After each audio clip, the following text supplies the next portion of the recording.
up, the grill is hot tonight. Meeting wellness, everything's feeling right. Just hanging out and having a good time. That funky bass line is a master crime. Carnivore spill, come on and chill with us. Got that good vibe, ain't no need to rush. Pixel the cat might make a special scene. If she feels like it, you know what I mean. So come on over, it's a weekly groove. We'll help you get into that wellness mood. Yeah. We'll help you get into that wellness mood.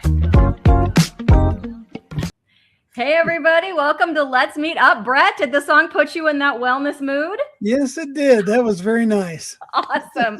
Thank you so much for joining me this Tuesday afternoon, evening, morning, wherever you are in the world.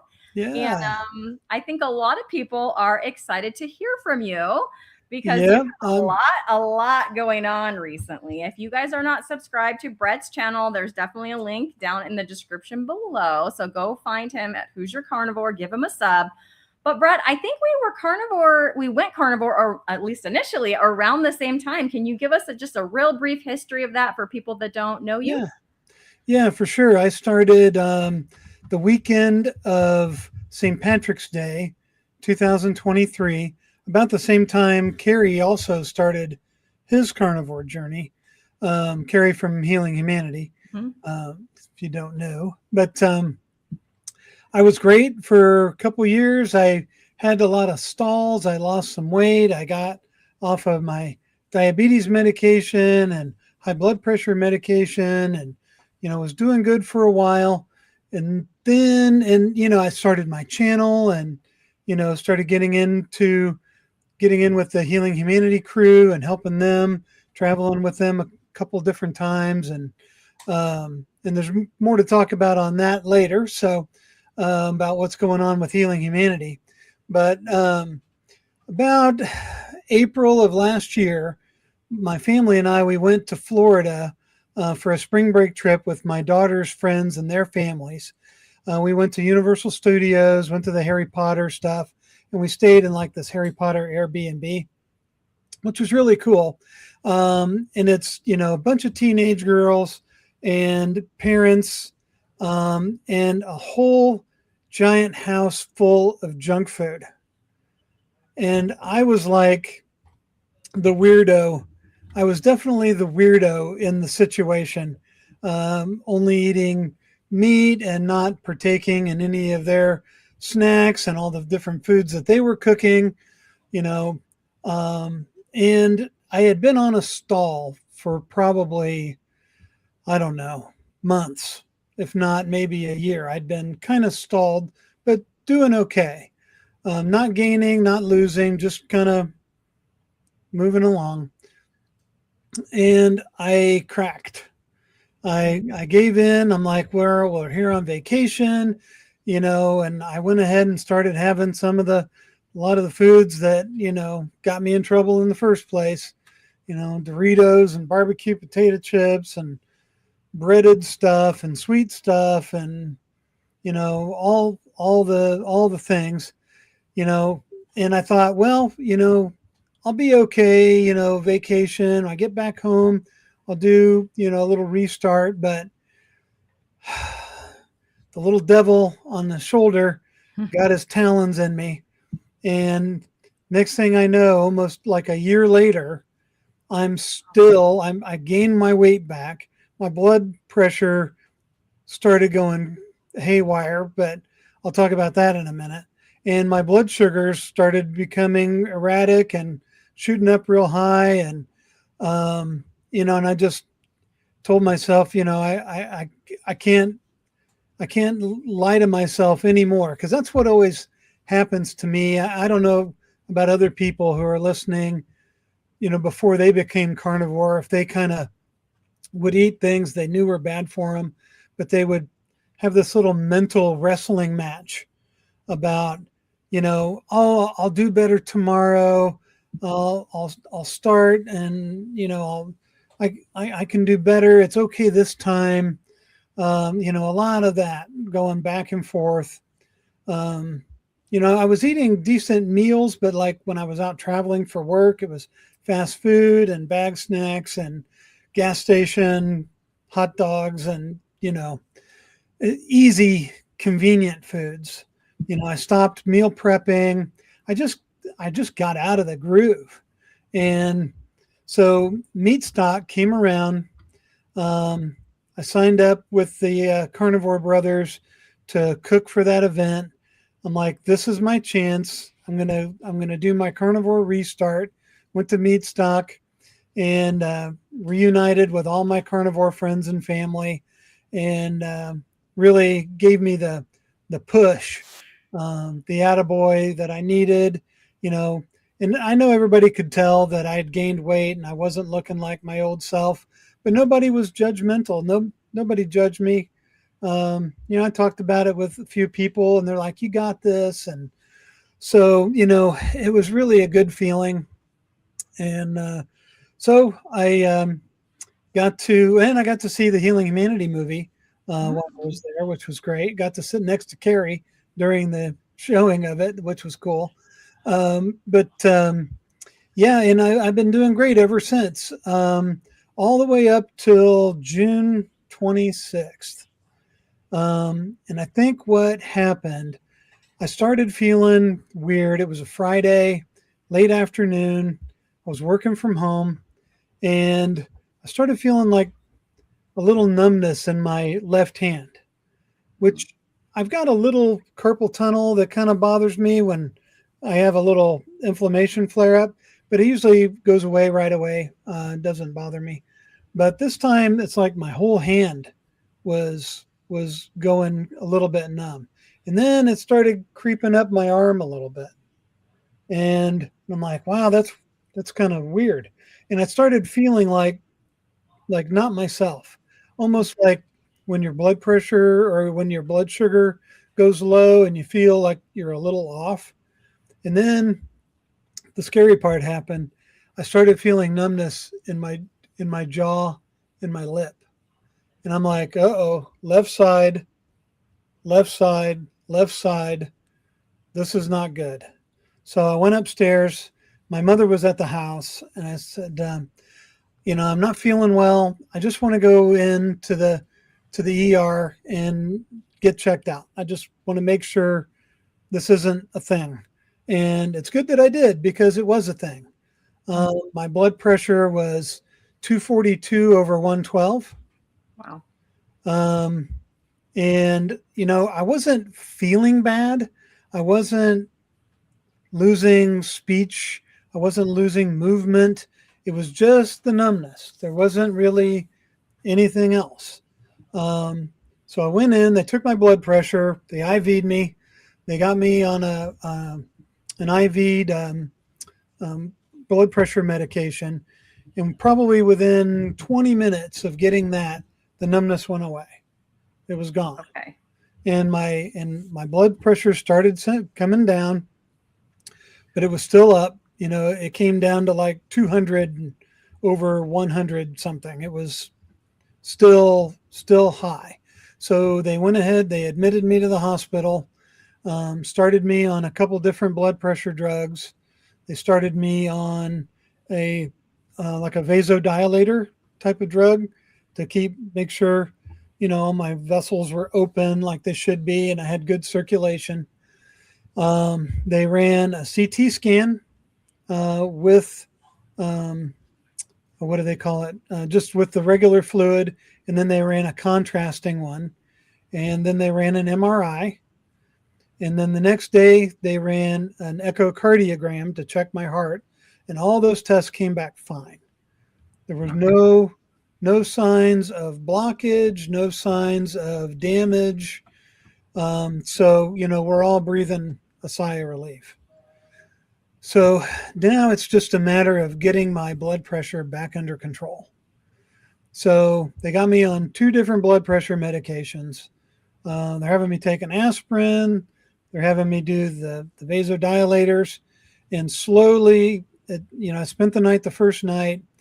Blood pressures were still high. When I was resting, they would come down into probably the 160s.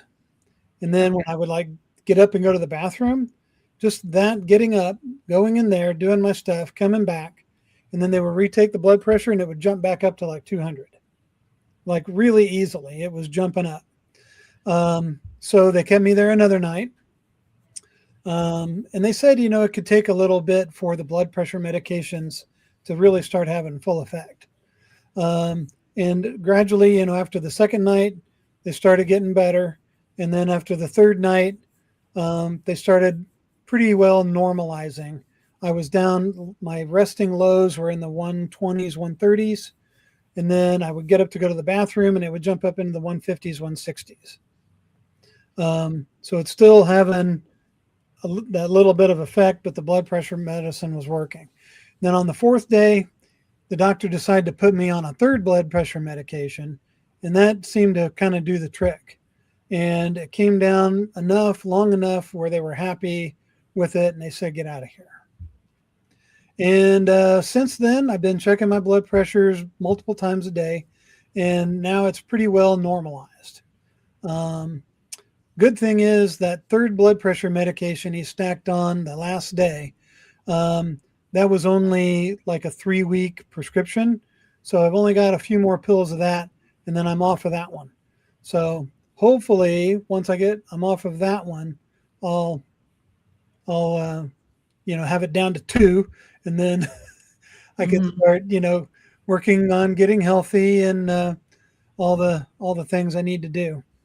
So, but they were all pretty well convinced that, my weight was a big factor, and I'm not super heavy. I'm like, I went into the hospital weighing about 263. I came out weighing 255. So lost a little weight in the hospital because of eating hospital food, but I did do good eating hospital food. I ate a lot of omelets. I had some cottage cheese. I ate a lot of bacon. And so I did okay, staying low carb in the hospital. So that wasn't a problem. It was a concern I was having until I saw the menu, and the menu was hilarious. I should have saved a copy of it, but their version of the low carb menu, included desserts and, every kind of pasta and, breads and muffins. And I'm like, wow. This is a low carb. These are low carb offerings. So, but they had a section on there that said low carb, because the last time I was in the hospital, there was nothing like that. You just got whatever they brought you. There weren't really even options. Oh yeah, this hospital had a menu, and it actually said low carb option menu. Interesting, so, but it was full of muffins. It was full of muffins and pudding and desserts, and it's like, oh well, this only has 46 carbs in it. I'm like, yeah. That's pretty funny. I'm working on losing weight. I've been sticking to my carnivore diet, and right now, since meat stock, I'm down about 20 pounds. So my bloat is gone that I had. I had that, eating crap belly bloat that guys get. That's pretty well gone, and my blood sugars are still not quite where I'd like them, but they're coming down. They're working their way down. So, yeah, that's it was a bit of a scare, and I want to thank everybody in the carnivore community. I posted on Facebook, and went crazy with people responding, and the well wishes and the prayers and the discussions. People were talking about me and their other live streams. And, I really appreciate it. And I really love my carnivore family. And, it was all good. It kept me in good spirits.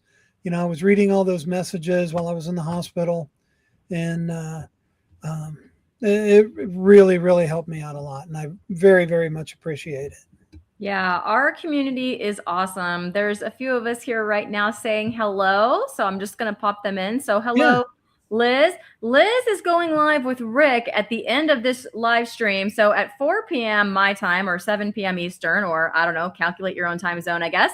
But they're going live, and I think I have it set up to where it's going to kind of dump you guys over. If you're interested in heading over there, it should. I forget what it does. It's been a while since I've done it, but I put it in there. You guys let me know. Hopefully at the end of this live stream around 4 o'clock, it will put that in the chat for you so you can go over and check out Liz and Rick. But also Evelyn is here. Hello, Evelyn. Very nice to see you.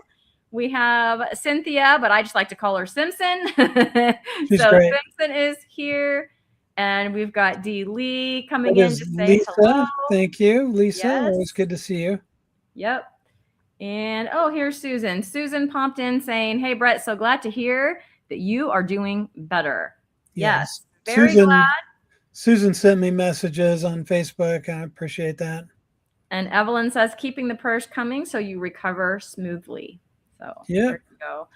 So what did they say? Did they have any idea of what the cause was? Do they know about your carnivore diet? Were they concerned with all the bacon and eggs that they saw you eating? They didn't say anything about what I was eating, but the nutritionist did have some words. We had a pretty lively discussion in the hospital room about, because he was like, "Now, we need to get your cholesterol down," because my cholesterol was 196. Oh. 136 LDL, and my triglycerides are like 55. My HDL was 44, I think. So obviously, my lipids are crazy. And they wanted to put me on a statin and all that, and so yeah, I'm not thrilled about that. But they were absolutely convinced that that's what I had to do to keep from having another episode. So wow, so they're blaming those cholesterol numbers. Yeah, for the episode that you had. Well, yeah, they keep saying that the high cholesterol is contributing to the problems I was having. But I think what it was, and I told them this, and they pretty well agreed that year off that I was off plan and I was gaining my weight back, my high blood pressure problem also came back, but I didn't know it because I hadn't gone to the doctor in that year span. So I was basically living with high blood pressure and not knowing it, eating a bad diet. And I just thank the Lord that I started back on my journey when I did, because who knows, it may have been worse. But I think that's what did it. I was living with high blood pressure for a long time, and it caught up and bit me. I think pretty sure. Well, I mean, hearing those cholesterol numbers, and this is not medical advice, but they sound pretty darn good to me. I mean, even if your HDL was a little higher, that would maybe even be a little better, but your triglycerides being so low, and I don't know, there's all the studies out there talking about the higher your LDL is, the longer you live, up to a point, and you're well under, that number, on that graph that's talking about all-cause mortality, especially for people our age. The neurologist wants my LDL cholesterol at 55. Yeah, no, thank you. Yeah, no, thank you. And I told him that to his face. I said, I like my hormones the way they are. I like my mood the way it is. I like my brain function and nervous system function and hormone function just the way it is. I'm like, okay, I'll do things to lower my cholesterol some. Maybe bring my HDL up, do all those things. I said, but a 55 LDL, that is not a good idea. No, that is not a good idea. So there's a few, it sounds like you just kind of pushed back. Some people will take the statin prescription, but then not fill it. Like, what did you do? So I took the statin prescription. They only wanted me on it 30 days. So I went ahead and did it. So I'm on it. But I started noticing today, as I was just kind of walking around the house, I started noticing like some back pain that I don't normally get. And my hips and my back felt like I've been standing all day. You know how you get tired when you're standing all day and it's like you just want to sit down and rest. My back and my hips started feeling like that today. So I'm going into the doctor Thursday to do a quick follow-up. So I'm going to tell them I'm probably going to quit taking the statin because I'm not gonna have these kind of side effects. And Yeah. normally I don't have side effects from drugs. I've been on different things over the years and I've never had really any side effects at all. And I think this is kind of the first time I've ever felt a side effect, and I don't like it. So Yeah, that pain is definitely can be a side effect of a statin. I learned that from Bart K. If you guys haven't seen my most recent interview with him, he went into detail about the different side effects of statins. Pain like that being actually one of them. So seems like that might be again, not medical advice, but it seems like that might be the cause of that pain. Yeah, I just felt tired. Like this isn't how I've been feeling, the past few days. So yeah, maybe the side effects are kind of kicking in from that. Yeah. So I think I'm going to get off of that one. Yeah. So you were talking about that you had been on carnivore and then you lost some weight and got rid of, your blood sugar and all that and blood pressure were all under control, but then you were on a stall. And I remember that. I remember when you're like, I'm still stalled because we would do lives together, from time to time. So I remember that. Are you doing anything different with your carnivore way of eating to try to ensure that maybe the weight loss doesn't stall out this time? Because it sounds like, in your opinion, the weight loss is pretty important for, keeping your blood pressure under control. Yeah. And I think because I've done it before, I've lost the weight, got to a point where all these issues resolved. So I think if I can get back to that point, I think I'll be able to resolve all the issues again. So what I'm doing different this time, I've been communicating with Chris Cooking Nashville. You know him, and he's doing what he calls his shred protocol. He hasn't really rolled it out yet, but it's basically a protein sparing modified fast. And if you don't know what that is, it's basically I'm not going to say it's a low fat version of carnivore, but it's lower fat version of carnivore. And the theory is if we've got fat to lose, we don't need to be eating 200 grams of fat a day. So it's basically up in the protein, lower in the fat, down between. So there's like 3 different levels that we do, and you don't do them all at one time. You just kind of mix them up. So like one day, my fat intake will be around, 80 grams. And then like a moderate day, it'll be around 60 grams. And then on what he's calling his shred day, it's down around 30 to 40 grams.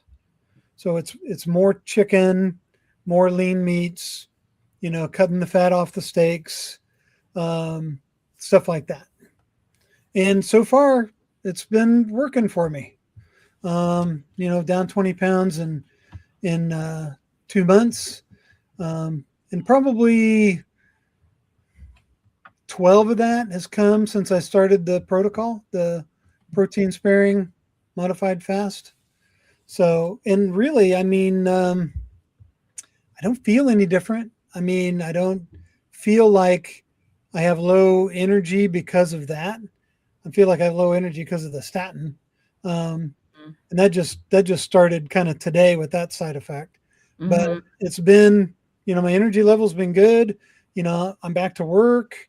I'm doing things, I haven't really been working out. I'm kind of a little hesitant on going to the gym and lifting weights and working myself hard until I may wait about another month, and then I'll get back into my workout regimen.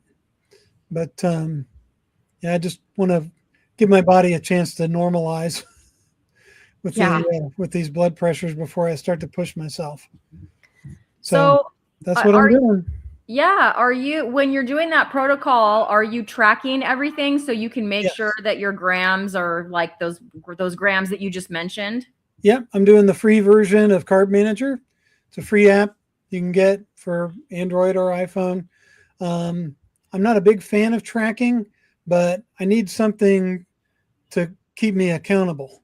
I need that accountability piece, because if I'm just left to my own devices, I'll I'll eat until I'm stuffed at every meal, which I kind of do already. I'm eating twice a day. Okay. Skipping breakfast. I gave up coffee. I've been off of Oh, I've been off okay. of, I've been off of coffee now for a couple of weeks. So just trying to give my body that little advantage it needs, that maybe coffee was contributing to my high blood pressure. I don't know, but being off of it, I'm good. What shocked me was I haven't suffered any caffeine withdrawal symptoms. So no coffee, and I haven't had Coke Zero for a couple weeks now too. Oh, So I'm wow. off of that. So I'm Wow. drinking um, Salter. Okay. I being that it's expensive, I kind of cut it. So I fill a 32-ounce bottle with one packet, which is 2 servings, Mm-hmm. and then I split that between another 32-ounce bottle. So I kind of water it down a little bit, and I like it like that. It's not too Okay. strong, and not too sweet. And I also ordered. They wanted me to up my amounts of potassium and magnesium. So I ordered Dr. Berg has this really great drink mix, and you can get in a couple different sizes, and it's like Salter, but it doesn't have salt in it. It's just like potassium and magnesium and natural minerals and stuff. And Okay. one little scoop of that has 1,000 milligrams of potassium. Oh, okay. It's Wow. big time potassium. So that's what I've been drinking. That I ordered some of that, and I've been drinking that too. And it's good. It's like a raspberry lemonade flavor. Um, Okay. Do you know so what sweetener? If it's raspberry lemonade flavor, it probably has a sweetener. I'm just I curious. believe it has a stevia leaf sweetener in it, Okay. but I watered that down too. Yeah. So I, Okay. I think I can suffer a little bit of stevia for the amount of potassium and magnesium I'm getting every day. Yeah, and especially if you've gotten rid of the Coke Zero, like you've gotten rid of that, so a little stevia, the trade-off there is probably worth it, I Right? would say. No more aspartame. Right. No more Coca-Cola chemicals. Right. Right. I'll trade a Yeah. little stevia leaf for that. Yeah. Yeah. Okay, so you talked about your blood sugar is coming down. How do you test your blood sugar? Do you do a finger stick? Do you wear a continuous glucose monitor? How are you tracking that? I use a finger stick. Okay. I've Is got it a prescription for one. Keto Mojo? No, it's one I got a prescription for through my Okay. health Okay. insurance because, I had a history of type 2 diabetes. So that's absolutely covered. Yeah, well, that's good. I'm curious if, actually, before I ask my next question, Dee is saying, you've done great so far, Brett. 20 pounds is a lot. It Congratulations. is. That is a lot. It's not coming off too fast. It's just trickle, trickle, trickle. That's probably the better way to do it. And then before I forget this one too, Susan says June 15th annual checkup. Labs came back great, normal range. Blood pressure was high. I already take valsartan. The doctor added amlodipine. These drug names, you guys, 5 milligrams. I don't know why my blood pressure is up. She is carnivore and ketovore, but she's saying that it was 139 over 79 yesterday. And that's resting, like sitting in your lounge chair for 15 minutes and then taking it at home. Yeah, let us know, Susan, when you took that blood pressure, because mine will vary greatly. And what was funny is we had a career day at school just right before the end of the school year in May. And there's a mom, and I'm on a major bunny trail, but that's okay. It's my show. I'll go on a bunny trail if I want. She's a mom with 5 kids, but she has a set of triplets and a set of twins. So 2 pregnancies, 5 kids, and I had her triplets a few years ago, and then next year her twins are coming to me. So anyway, she is a nurse, and so she came in to do a talk for one of the career day talks, and she brought all of her nurse stuff, one of them being a blood pressure thing, and she goes, "Can we take your blood pressure?" And I'm like, "Sure," but I'm like, I'm at work. This place stresses me out. I'm trying to manage all these career day rotations and all this craziness. I forget what it was, but it was definitely quite a bit higher than when I'm sitting on my couch at home. When I'm sitting on my couch at home, it's well under 120 over 80. It's like, I don't know, 115 over 70 or something. I don't know. And then, but yeah, this was like higher than I've ever seen it, even higher than at the doctor when I have a touch of the old white coat, syndrome. And I was just like, well, it's probably this place. It's probably not my regular blood pressure. So yeah, let me scroll down and see if she answered. I think she did. She's saying that she doesn't have a blood pressure cuff at home. Susan, that might be something to invest in because mine is a lot different when I'm in front of that doctor, especially the first time when I went to my new doctor, because here I am coming in this carnivore patient with this super high LDL cholesterol, lean mass hyperresponder that I am. Worried or concerned that I've got to show her that my other markers are good. And sure enough, my blood pressure was elevated. And then I was like, let me breathe for a minute. I said, take it again. And it had come down, And the guy was like, oh, you really know, he did take it a second time. And he's like, oh, you really know your body. You were right on that it was going to go down. And I was like, yeah, I was just nervous, So I would recommend getting one at home. And then what Brett said is right. Sit nice and still for 10 or 15 minutes, get very relaxed, and then take it. And then you might find that it's not as high as what it is when you're at the doctor's office. So next time you're at Walmart, I just looked it up on my phone. You can get a blood pressure monitor with a cuff. They're little battery powered ones for $16.99. There you go. So very expensive. Not very expensive. And you can check it at home and you'll know for sure if it's getting high. Yeah. So mine have been pretty good. I've been, my blood pressures have been around in the high teens, high 1 teens over 60 something, anywhere from that to in the 130s over 70 something. It's where they've been averaging since I've been home.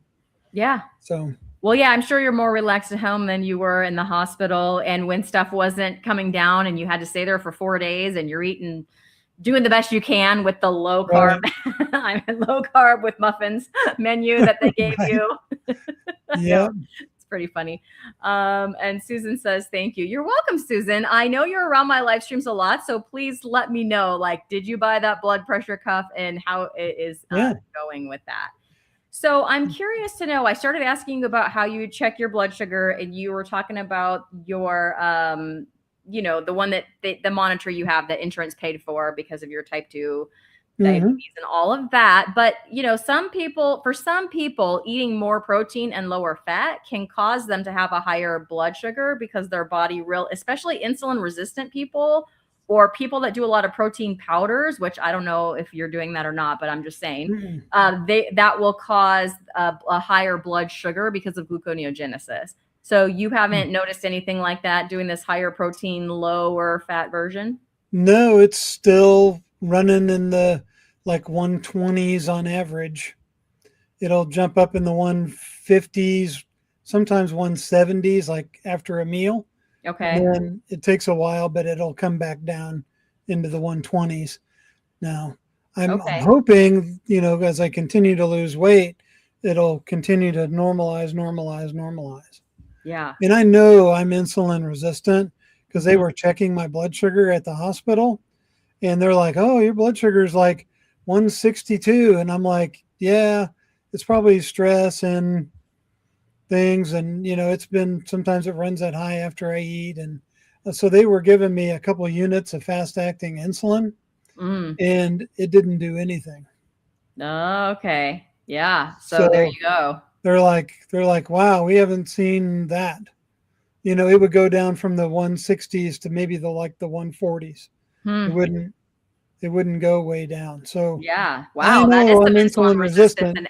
Yeah, in action, real life action right there. That's in action. So I think it's next Tuesday I want to say it's next Tuesday. I've got Jenny Middich coming on, the queen of the N=1 experiment herself. I have never worn a continuous glucose monitor, but I bought one of the over-the-counter ones. And she's going to teach me how to put it on live on my show. And I'm going to wear that thing for 2 weeks and we're going to find out. There you go. So, and then she's going to come back after the 2 weeks, and then we're going to look at some of my data. Now, I'm already nervous, Brett. So I'm already nervous. I'm just saying, like, I bet you it's going to be high just out of sheer nerves, especially for the first few days, because I'm putting this out on the internet for everyone to see. Well, don't do anything different. You don't want to skew the results by. No, I'm not. And I'm not going to go eat weird stuff just to see what happens. I'm just curious to see, because when I've checked my fasting glucose levels, I haven't had labs in like 2 years, but the couple of times when I did it, it's supposed to be under 100. Well, I hate needles and blood work, like to the point that I used to pass out. Like sometimes I'll go and I'll pass out when they do it because I hate it so much. And they always think I'm kidding. I'm like, no, they literally had to get the smelling salts out for me. I was like, I told you I was going to pass out. You need to let me lay down. They thought, I think a lot of people say that to them, but I'm like, no, for real, I might. So anyways, I really don't like it. So it makes me very nervous. So my fasting blood glucose was like not really high over 100, but over 100, like 102 or 105 or something. Yeah. I think perhaps it was because I was feeling very nervous about being there. I have never checked it. I have a keto mojo. I just have never pricked my finger because I hate doing that too. I pricked it other times just mostly to see what my ketones are, because sometimes I'll just start feeling really good. And I'm like, oh, I bet my ketones are high. Like, let's see if they are. And my glucose at that time is always in the 70s or low 80s. Right. Yeah, that's perfect. But like that morning glucose going in for blood work, I mean, what I could do is just prick my finger first thing in the morning if I but I haven't ever done that. You might be getting what they call the dawn effect. It could be, yes, because your body gives you a little blood sugar jolt in the morning to kind of get yourself going. So maybe next time when you go in for blood work, do it in the afternoon. Then I gotta fast all day. You know why I like to do it first thing in the morning, Brett? Because I take the whole day off. Because if I'm gonna pass out, then I'm gonna feel gross the whole day. So just in case, I just take the whole day off. I have a doctor's appointment, right? I call in sick and take the day off, because if I do end up feeling that way, then it'd be very hard to go in and teach after. So I used to give blood. What? I used to give blood. Okay. And you're able to do that? And I would get like a low blood sugar crash when I would give blood. Okay. It's like I went hypoglycemic and I got the cold sweats. And and I'm like, I don't want orange juice, but go ahead and give me some. And then boom, blood sugar comes right back up. Yeah. So I have a rare blood type, and they used to call me all the time to come in and do it. And I'm like, I just can't, it wipes me out. I don't feel right for days afterwards. So, wow. I'd like to give blood, but I can't really. Yeah. Hey, there's Carnivore Teacher. Look who's here. Hello, John Laspina. Yes, you made Desiree's day, John Laspina. I just want you to know. She told me all about how you came over to her channel, Faith Fuel Footsteps, something like that. Anyways, she was so excited because you went on her channel and subbed and left her a comment. You made her day. I just want you to know. She didn't think you were going to do it. She thought you were like too big time for that. I was like, not John Laspina. He's awesome. If he says he's going to go sub, he will do it. And so, yeah. Yeah. Just wanted you to know that you really made her day. So. I've met him a couple of times at the different like carnivore events, like Hack Your Health or stuff like that. Yeah, he's really great. Absolutely. A wealth of knowledge. Yes, absolutely. Okay, so you've got this weight loss goal. How are you working on that besides, you're doing your lower fat, but with that variety, the up and the down, and you're measuring stuff. Are you going to measure ketones? There's a lot of people, I'm asking because there's a lot of people right now getting keto mojos and checking their morning glucose and ketones to try to see like what do they eat that kind of get those ketones up there and see if they can get kind of past a stall. I think since I've been doing like a lower fat, my ketones have been down. I do the pea strips because they're cheap and it just lets you know if you're actually in ketosis or not. You're not going to know your levels, but there are like 5 different colors, and you'll know if you're out or if you're in a little or if you're in a lot. So they're kind of good for that. But I've been checking mine, and I've been like just on the really low end. So maybe I'll do a little N equals 1 experiment and go higher fat for a couple days in a row and see if it bumps my ketones back up. Or try the whole. Are you averse to sardines? I'm averse to sardines. I will not do it. But what I hear is doing those sardines for a couple of days will just get those ketones to bump right up there. No, I had sardines for lunch today. I've been doing like sardines. And have you ever had mackerel? No. Oh, mackerel. There's one in Oscar's in like a white and red can, and it's mackerel in olive oil, and it's delicious.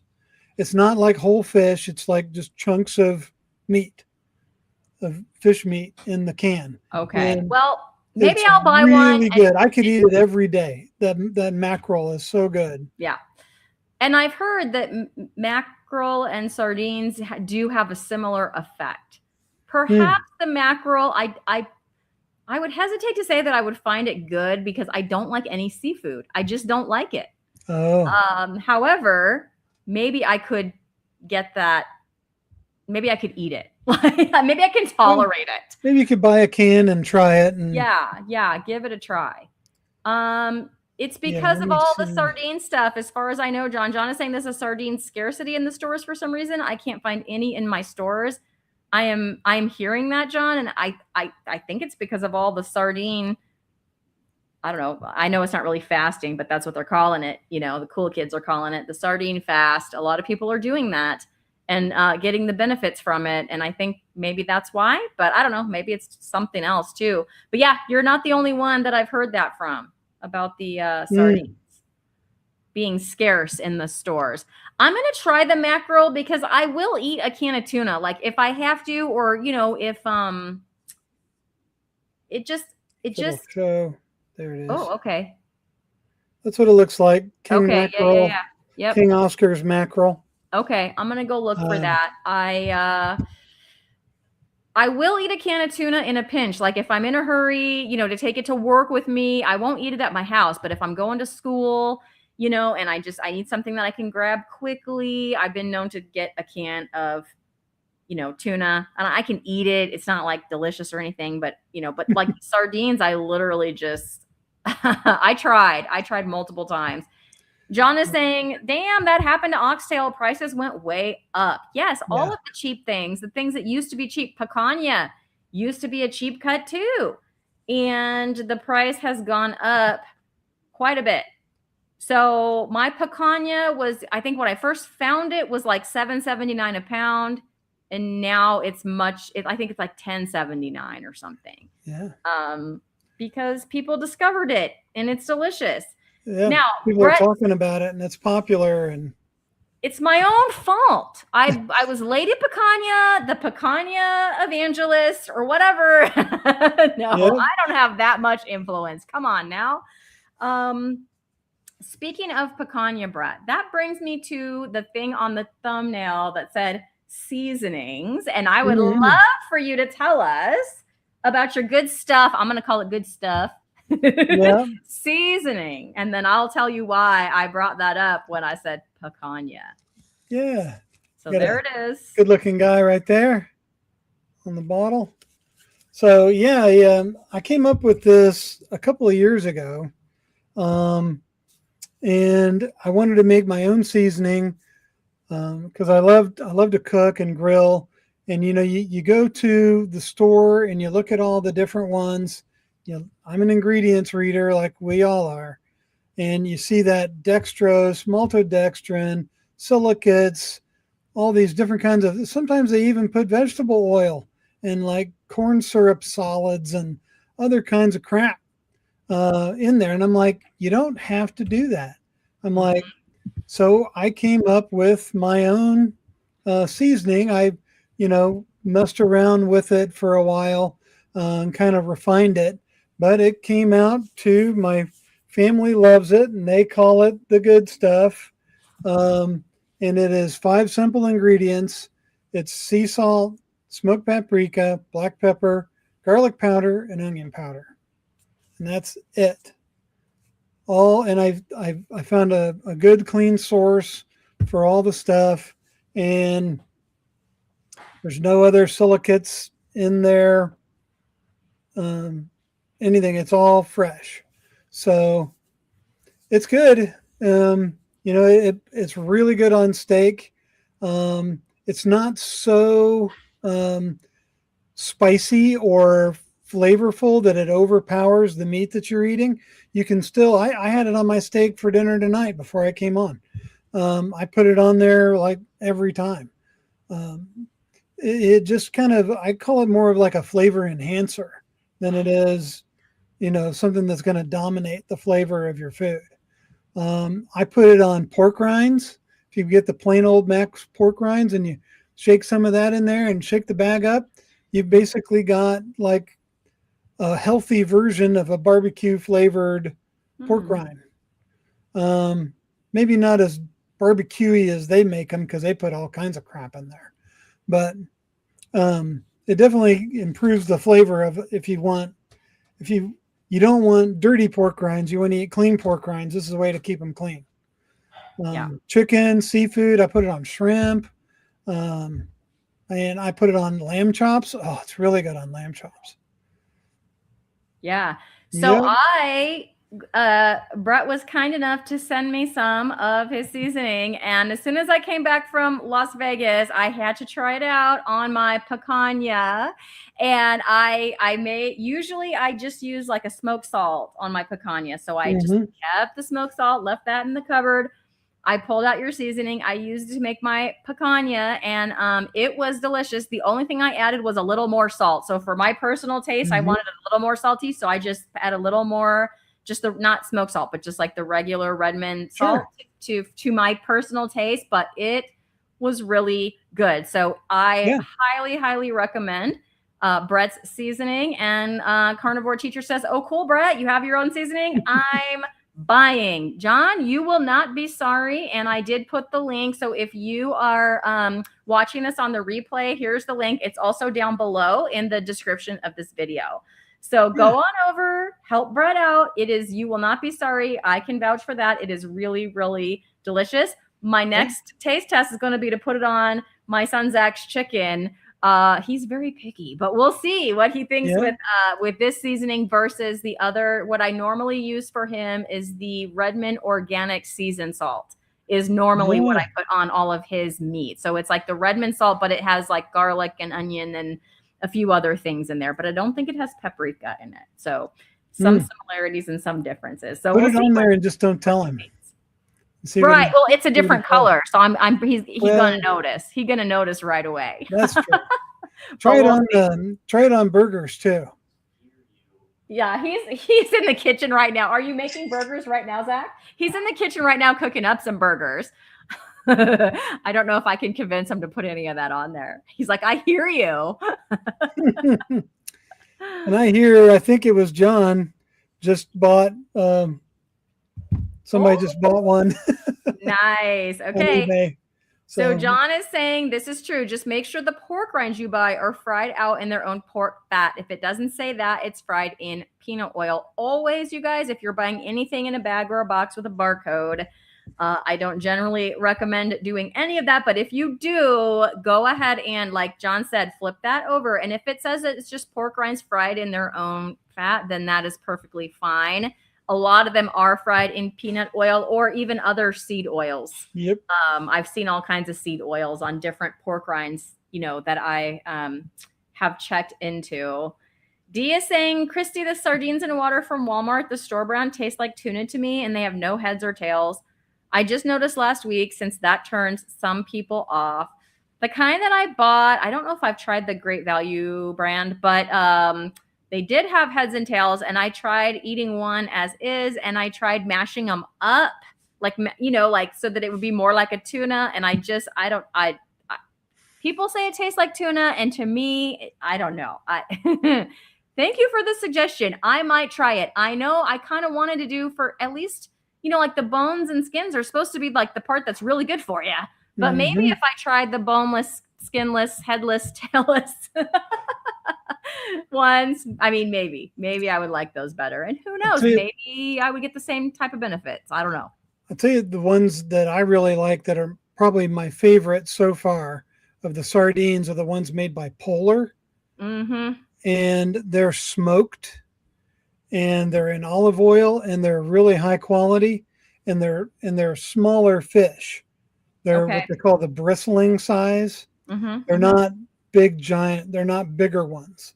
They're smaller and they go down better. And you can just tell if you open a can of the Walmart ones and you open a can of the Polar ones, you'll see the quality difference. It's huge.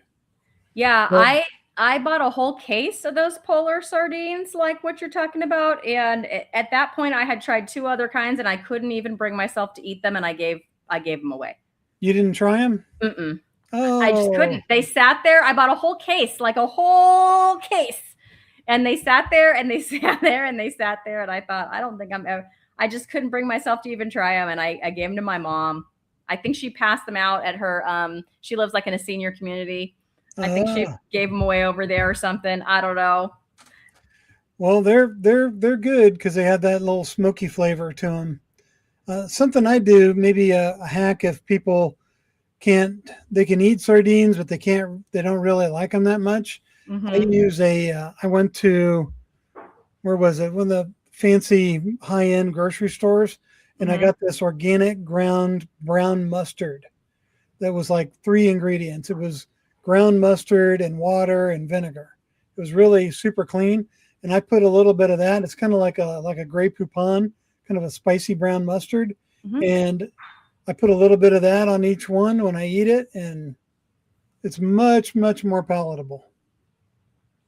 Awesome. So just a little hack there. If you want to eat more sardines, but you're like, I don't know if I can do it. Try the spicy brown mustard hack. So Karen came in late. Brett, can you just give a quick 1-minute recap? And then Karen, go watch the replay because we spent most of the show talking about his health, the incident, the hospital, all that stuff. But she wants to know how you're feeling. So I will do that for Karen. Yes, because we love Karen. But yeah, I'm doing much better. They got me on medicines. My blood pressure is normalizing. I'm back to work, and the only thing I haven't gone back to yet is I haven't gone back to the gym yet. I'm going to give it a little more time before I really start pushing myself hard. But yeah, Karen, thank you for all of your prayers and well wishes. She was on my Facebook page too, and I really appreciate everything. So, but yeah, I'm doing good, Karen. Thank you. Well, I know we had one more thing we kind of wanted to touch on, and that is the Healing Humanity event. So I know yours is coming up sooner than mine. Now, mine is not really mine, but the one that's going to be in my area. So can you talk about the one coming up where you are? Because I think so I'm hosting a Healing Humanity movie here in Indianapolis. It's going to be on July 27th. I posted links to it on the Hoosier Carnivore Facebook page. It's on my Instagram, but there's a direct link to it. And if you go to healingHumanityMovie.com, which you probably all know where it is to find that, there's a link to it there. And there's going to be a dinner beforehand. We're going to a Brazilian steakhouse called Fogo de Chao. That's not far away from the theater. And then the movie's right after that. And that sounds amazing. And I will be bringing some of my good stuff seasoning to sell, maybe do a few giveaways. Nice. So get your tickets. It's $20 to see the movie, and it's $130 for the VIP to go to the dinner and do all that. So for that, your dinner's covered, your movie's covered. Super cool. So, and if you just came in and all the money goes to Healing Humanity. I'm not making any money off of this. Yes. It all goes back to Carrie and the gang and their efforts to bring forth more healing, more documentaries. They're going to do individual ones there's going to be a diabetes one. There's going to be a mental health one. There's going I was going to say, please say mental health. Please say mental health. Yeah, I'm pretty sure Awesome. Mental health. They're going to have Dr. Georgia Eid. Nice. Probably do that. So there's much more Healing Humanity to come. It's not going to be just this movie. That's awesome. Yep. I put the link to your seasoning again. If people are wondering what that link is, if you just came in, Brett has a seasoning. It's very clean. It's delicious. So there you go. So I will address this in 1 second, John, but the Southern California Healing Humanity event may not be up on the site yet because they are still working on getting a theater. And so I was working with the person that is looking for the theater since I live here in Southern California, and I gave her a bunch of recommendations that she had not found yet. But I can tell you that I was told that the date is going to be Thursday, August 13th. So if you are in Southern California, save the date, August 13th. I do not exactly know where or exactly what time. And but that's the date. And so I'll keep you guys posted. I will definitely be there helping out and things like that, checking people in and saying hi. So if you want to come and meet up with me, when that comes, I'll let you know when we have more, I guess, a solid idea of where and the time and everything. And yes, John, every person in this country does need to see that. As far as when the Healing Humanity movie will ever be in like the regular movie theaters or on Netflix, I think the rollouts to the individual theaters are trying to get that momentum going to try to then get it onto some platform. And from what I heard, the platform like the Netflix or the whatever, Amazon or whatever the platform may or may not be, they're hoping for, later this year is what I heard. But I don't think there's anything set in stone with that. But that is a goal. So hopefully similar to the cholesterol code, hopefully they will be able to get that onto some kind of platform. Yeah, I think they're probably going to try to get it onto the Amazon Prime. Okay. I think that's one they're looking at. They're looking at a lot of different ones. And I asked Adam last time I saw him if they were going to put it out on DVD so people could buy it. And I think that is going to come down the line later. So they are considering that.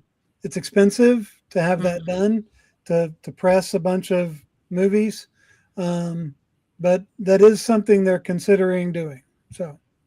Okay. I wonder if they would consider some kind of digital download. Yeah. Like, I don't even really have a way to play DVDs anymore. And a lot of people might be like that. Well, that's true. Not everybody's got a DVD player, but yeah, we sort of got rid of ours. It's cheap to get one if you wanted to get one. So yeah.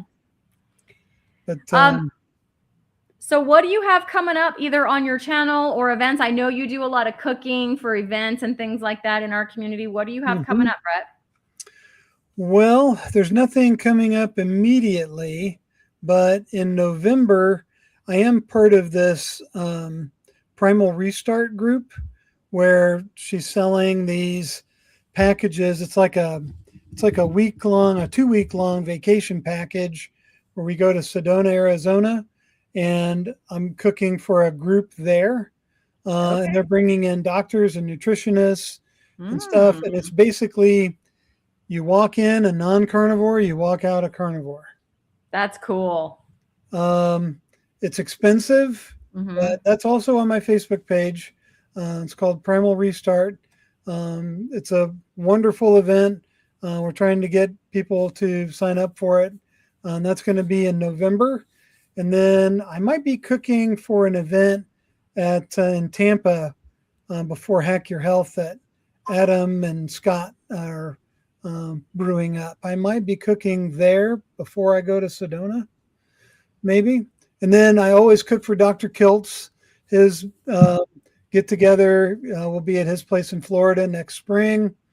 And then I'm going to be cooking for Jenny Midich's event in Nashville, Tennessee before the next meat stock. She's having like a VIP deal. You can go to her channel, check it out. But me and the Carnivore Brothers will both be cooking for that event. I'll be eating for that event, Brett. Good. I'll be there. I can't wait to feed you. Yes, I can't wait to see you again in person. And Carnivore Brothers and all those guys. John, if you're still here, you better come to Meat Stock because we need a Hack Your Health reunion, except at Meat Stock, since I'm not going to Hack Your Health. Absolutely. So that's what's going on with me. Well, it has been an hour. I do not know if my link is working, but right about now, Liz is going live with Rick on her channel at Black Box Warning. So if my link over there is not working, go and check them out. Otherwise, I'll be back next week with another episode, I think with Jenny Middich, and I think putting a CGM on my arm. So come back and give me some moral support. Absolutely. All right. Awesome. I look forward Bye, to everybody. it. All right. Bye. Another week of good times rolling. So glad you came and chilled with me. Thanks for sharing all your stories. Yeah, this is where we need to be. Same time, same place, next week we'll stride. Ooh, come on back now. We'll meet up on the wellness side. Yeah.